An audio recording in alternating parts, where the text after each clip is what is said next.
지난 본머스전에서 미천이 드러난 토트넘을 웨스트햄의 포터 감독은 어떻게 괴롭히려 했을까요? 새로운 카드인 사비 시몬스 선수를 프랭크 감독은 어떻게 활용하려고 했을까요? 단조로워 보였던 경기 흐름에서 양팀 감독은 어떤 의도를 가지고 있었을까요? 경기의 흐름에 따라 양팀이 공을 소유했을 때의 의도와 변화를 살펴보겠습니다. 먼저 토트넘의 공소유 상황입니다. 포터 감독은 토트넘의 강력한 우측 라인인 로메로, 포로, 쿠두스가 활개치지 못하게 하고 싶었습니다. 이를 위해서 강도 높은 맨마킹을 시도하기보다는 센터포워드 역할을 맡은 파케타가 로메로가 있는 쪽에서 비카리오에게 압박을 시도하여 상대가 좌측면으로 빌드업하도록 유도했습니다. 공이 반더벤에게 전달될 때 팔리냐를 마크하며 중앙을 지키던 페르난데스가 팔리냐를 향한 패스 길목을 차단하면서 반더벤에게 압박을 시도하여 상대를 한쪽 측면으로 유도하고 패스 옵션을 차단하여 상대의 롱패스를 이끌어냈습니다. 이러한 웨스트햄의 압박 방식은 성공적으로 상대의 롱패스를 이끌어냈지만 파케타, 페르난데스의 체력을 갉아먹었습니다. 프랭크 감독은 상대의 좌측면 유도 압박에 대응하여 사비 시몬스를 이용해 발밑 빌드업을 시도하고 싶었습니다. 스펜스, 시몬스, 베리발의 로테이션을 통해 시몬스를 향한 패스 길을 만들거나 시몬스가 비워둔 공간으로 침투하는 베리발에게 롱패스를 시도하여 상대 진영으로 넘어가려 했습니다. 하지만 파브로 마노스 선수가 측면으로 내려와 피터 워커스가 비워둔 공간을 커버해주면서 베리발과의 공중볼 경합에서 우위를 차지하고 소우체크와 보웬의 좋은 위치 선정으로 시몬스에게 제공되는 공간이 너무 작았습니다. 여기에 반더벤의 아쉬운 롱패스 정확도까지 겹치면서 좌측면에서 큰 전진은 하지 못했습니다. 이러한 웨스트햄의 수비 대응은 킬먼 혼자 상대 마티스텔을 막아야 하는 리스크를 감당해야 했습니다. 하지만 토트넘은 상대의 리스크를 이용하지 못했습니다. 롱패스로 볼 소유권을 잃은 토트넘은 즉각적인 압박으로 상대 골키퍼의 롱패스를 유도했고 결국 공중볼 경합과 세컨드볼 경합이 중요해지면서 중앙에서의 볼 소유권 다툼이 치열해졌습니다.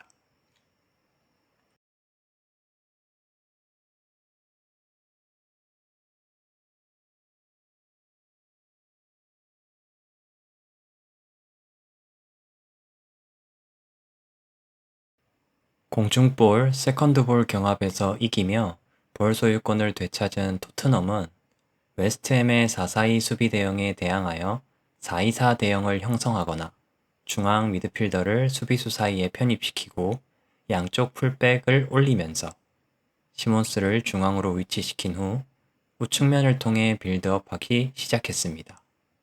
특히 로메로가 압박 없이 정면을 바라보고 있을 때 좋은 반대 전환과 전진 패스로 상대 진영으로 전진할 수 있었습니다.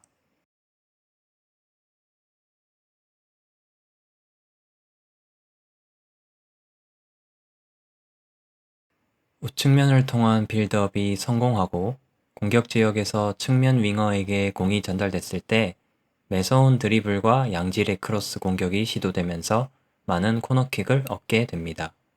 하지만 득점을 하지는 못했습니다.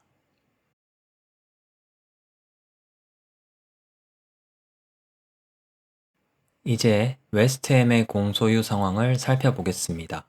웨스트햄은 골킥 상황에서는 선수들을 다 올려보내고 파케타를 향한 롱패스 빌드업을 주로 했지만 그 외에 수비 라인 선수들에게 발밑 빌드업을 시도할 충분한 시간과 공간이 있는 경우에는 짧은 패스 연계 빌드업을 시도했습니다.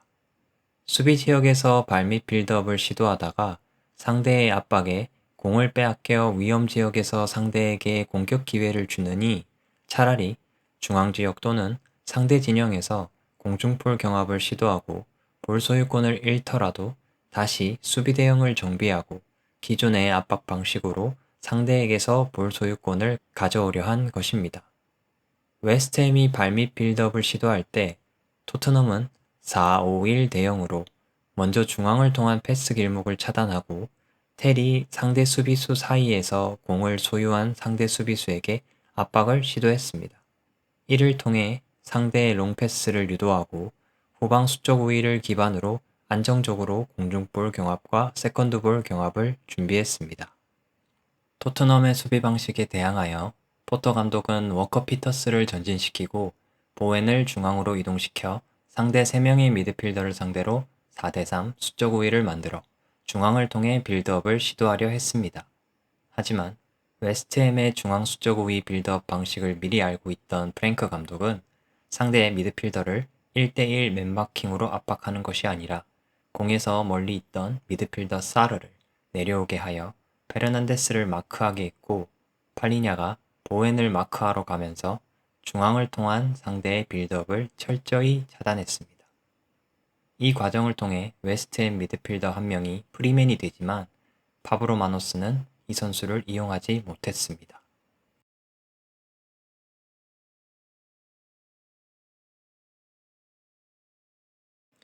보웬의 중앙 이동이 통하지 않자 페르난데스를 우측면 터치라인 근처로 내려서 워커 피터스와 연계로 우측면을 공략하려 했습니다. 워커 피터스의 적극적인 공격 가담으로 우측면에서 중앙을 통한 공격 기회를 만들어냈지만 페르난데스의 아쉬운 최종 패스와 파케타의 아쉬운 마무리로 득점을 만들어내지 못했습니다.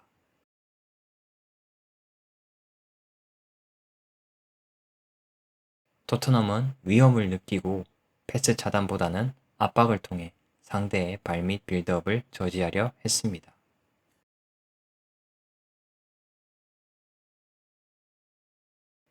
대부분의 공격이 우측면을 통해 이루어졌지만 우측면에서의 반대 전환이나 세컨드볼 경합 등으로 좌측면으로 공이 전달될 경우 매우 위력적인 크로스 공격 패턴을 보여줬습니다. 디우프의 적극적인 오버래핑 또는 언더래핑으로 포로를 상대로 2대1 수적 우위를 만들고 이를 통해 상대 측면에서 위협적인 크로스를 시도했습니다. 서머빌과 디우프의 연계가 잘못되어 상대에게 볼 소유권이 넘어가면 치명적인 공격 기회를 제공할 수도 있었지만 오늘 두 선수의 컨디션은 나쁘지 않았습니다.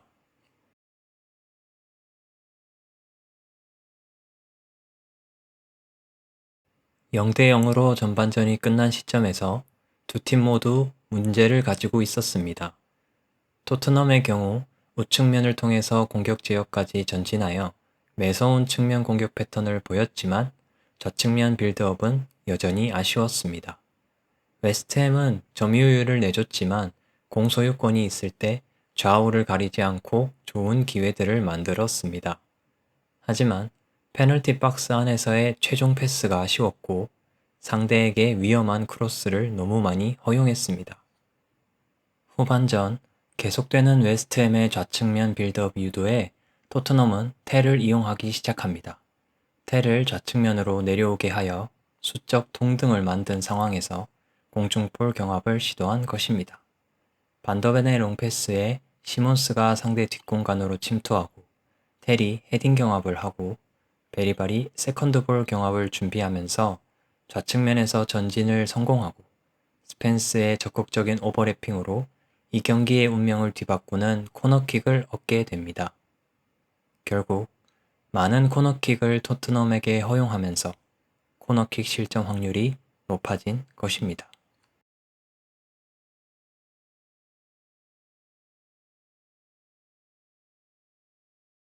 엎친 데 덮친 격으로 소우체크의 레드카드가 곧이어 발생하며 웨스트햄을 벼랑 끝으로 몰아넣습니다. 이후 전반부터 토트넘 빌드업의 맥을 뚫었던 로메로의 상대 수비라인 뒷공간 롱패스를 베리발이 멋진 헤더로 마무리하면서 사실상 게임이 끝났습니다. 양팀 모두 자신들이 준비한 전략을 바탕으로 상대를 제압하려 했지만 결과는 토트넘이 챙겼습니다. 후반전 들어 변화된 토트넘 좌측면 빌드업이 만들어낸 코너킥. 이 하나의 코너킥이 오늘의 승부를 결정지었습니다. 이렇듯이 전략이 먹히지 않을 경우 전술 변화를 통해 사소한 변화를 만들어야 결과를 만들어낼 수 있다는 것을 오늘도 다시 한번 느꼈습니다. 하지만 여전히 토트넘은 갈 길이 멉니다. 챔피언스 리그 일정으로 바쁜 것도 있지만 빌드업 과정에서 예상되는 부분이 많기 때문입니다. 특히 중앙을 통해 빌드업할 수 있는 옵션을 만들지 않는다면 곧 큰 한계에 부딪히게 될 겁니다. 여러분들은 어떻게 보셨나요?